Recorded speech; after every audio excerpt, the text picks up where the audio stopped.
Shri Harikrishna Heights येथे अत्यंत व्याजबी दरात 25 अमेनिटीज आणि प्रशस्त पार्किंग सह 2 आणि 3 BHK रेडी पोझिशन फ्लॅट्स उपलब्ध। बुकिंग साठी संपर्क पार्श्वनाथ प्रोजेक्ट 9090787833।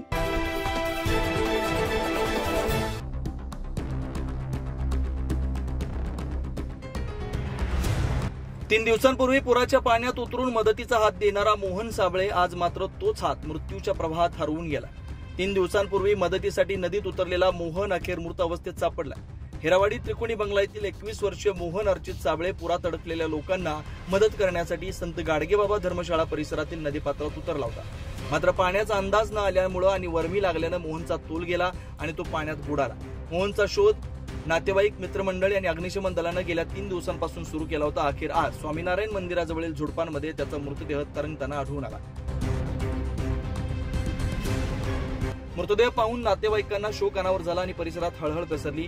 यात शोध मोहिमेत लीडिंग फायरमन शिवाजी मतवाड, संतोष आगलावे, नितीन मस्के, हर्षल वाघ, नाजिम देशमुख, विजय चव्हाण, हेरंब मतवड, अथर्व दिनगुडे, गजानन कुटे यांच्यासह अग्निशमन पथकाने शर्थीचे प्रयत्न करून अखेर मृतदेह शोधून काढला।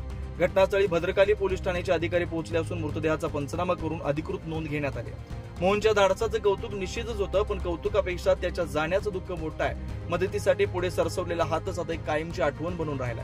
9 न्यूज महाराष्ट्रासाठी अनिल केदारे, नाशिक।